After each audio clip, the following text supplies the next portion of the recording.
2026 সালের নতুন ভোটার লিস্টে নতুন খসড়া তালিকায় আপনার নাম আছে কি নেই সেটা কিভাবে চেক করবেন সেটা এই ভিডিওটির মাধ্যমে A to Z খুব সহজেই আপনাদেরকে দেখিয়ে দেব। আপনারা এই ভিডিওটিকে না কেটে ভিডিওটি প্রথম থেকে শেষ পর্যন্ত দেখবেন। তো চলুন বন্ধুরা, দেরি না করে আজকের এই গুরুত্বপূর্ণ ভিডিওটিকে আমরা শুরু করে নেব। সর্বপ্রথমে যে কাজটি করতে হবে, আপনারা আপনাদের মোবাইল ফোন থেকে সরাসরি আপনারা প্লে স্টোরে চলে যাবেন। প্লে স্টোরে চলে যাওয়ার পর আপনার প্লে স্টোরে গিয়ে ECI নেট লিখে আপনারা সার্চ করবেন, দেখবেন আপনার সামনে এইরকম কিন্তু একটি অ্যাপ চলে আসবে। তো আপনারা যেটা করবেন, আপনাদেরকে এই অ্যাপটি ইনস্টল করে নেবেন প্লে স্টোর থেকে। তো অ্যাপটি ইনস্টল করে নেওয়ার পর আপনারা সরাসরি আপনারা এখান থেকে ওপেন অপশান আপনারা ক্লিক করবেন। তো যখন আপনারা ওপেন অপশানে ক্লিক করবেন, ওপেন অপশানে ক্লিক করতেই আপনার যে ECI নেটের যে অ্যাপটি, সেই অ্যাপটি কিন্তু আপনার সামনে ঠিক এইরকমভাবে খুলে চলে আসবে এবং কিন্তু এখানে কিন্তু অনেকগুলো অপশান কিন্তু আপনারা এখানে দেখতে পাবেন।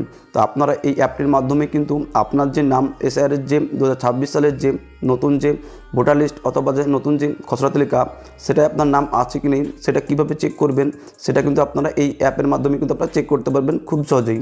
তো তার জন্য আপনারা কীভাবে চেক করবেন, তার জন্য আপনারা যেটা করবেন, এখানে কিন্তু অনেকগুলো অপশান কিন্তু আপনারা দেখতে পাবেন। সেখান থেকে আপনারা যেটা করবেন, এখানে দেখবেন যে search your name in voter list যেটা অপশানটি রয়েছে, আপনারা এখান থেকে এই search your name in voter list অপশানটিতে আপনারা ক্লিক করবেন। আপনারা যখন ক্লিক করবেন, ক্লিক করতে কিন্তু দেখবেন আপনার সামনে এইরকম নতুন একটি ইন্টারফেস হয়ে যাবে এবং এখানে কিন্তু আপনারা অনেকগুলো অপশন কিন্তু আপনারা দেখতে পাবেন। তো কীভাবে দেখবেন, তো তার জন্য আপনারা দেখবেন এখানে একটি বক্স রয়েছে। এই বক্সে কিন্তু আপনার যে ভোটার কার্ড নম্বর, আপনার যে এপি কার্ড নম্বর, সেই voter card number EP card নম্বরটি আপনারা এই ঘরে বসিয়ে দেবেন। অবশ্যই মনে রাখবেন আপনার নতুন যে ডিজিটাল যে ভোটার কার্ড, সেই ভোটার কার্ড নম্বরটি আপনারা এখানে বসিয়ে দেবেন।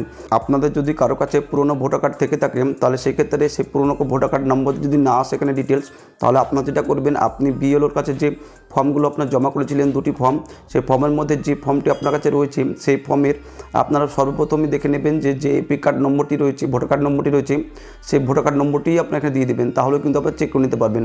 মনে রাখবেন আপনার নতুন যে ডিজিটাল ভোটার কার্ড নম্বর, সেটাই কিন্তু আপনারা এখানে বসিয়ে দেবেন। বসিয়ে দেওয়ার পর আপনারা যেটা করবেন, এই সার্চ অপশনে ক্লিক করবেন। তো যখন আপনারা সার্চ অপশনে ক্লিক করবেন, আপনার ভোটার কার্ডের যে যাবতীয় ডিটেলস, সেই ডিটেলসগুলো কিন্তু আপনারা দেখিয়ে দেবে। আপনার ভোটার কার্ডে আপনার যে নামটি রয়েছে, সেই নামটি দেখিয়ে দেবে, আপনার বয়স দেখিয়ে দেবে, আপনার যে বাবার নাম, সেই বাবার নামটা এখানে দেখিয়ে দেবে, আপনার অ্যাসেম্বলি দেখিয়ে দেবে, আপনার যে জেলা নাম সেটাও দেখিয়ে দেবে, আপনার যে স্টেট সেটাও দেখিয়ে দেবে, পার্ট নম্বর, সেই পার্ট নম্বরটাও এখানে দেখিয়ে দেবে এবং আপনার যে বুথের নাম, আপনার বুথের নাম, সেই বুথের নামটাও কিন্তু দেখিয়ে দেবে। আপনাদেরকে এখান থেকে গুরুত্বপূর্ণ একটা কথা বলে রাখি, আপনারা এখানে দেখবেন, খেয়াল করে দেখবেন যে সিরিয়াল নম্বরটি রয়েছে, সেই সিরিয়াল নম্বরটি কিন্তু এখানে যেটা রয়েছে, সেই সিরিয়াল নম্বরটি কিন্তু আপনাদের 2026 সালের নতুন যে SIR ভোটার লিস্ট, সেই ভোটার লিস্টে অথবা নতুন যে খসড়া তালিকা, সেই খসড়া তালিকায় এই যে সিরিয়াল নম্বর রয়েছে, সেই সিরিয়াল নম্বরেই কিন্তু আপনাদের নাম, সেই নামটা কিন্তু আপনারা পেয়ে যাবেন। আপনারা কীভাবে 2026 সালের নতুন যে ভোটার লিস্ট, সেই ভোটার লিস্টে অথবা নতুন যে খসড়া তালিকা, সেই খসড়া তালিকায় আপনার নামটি রয়েছে কিনা কীভাবে চেক করবেন, এ নিয়ে ছিল ছোট্ট একটি আপডেট ভিডিও। যদি আপনাদের এই ভিডিওটি ভালো লাগে,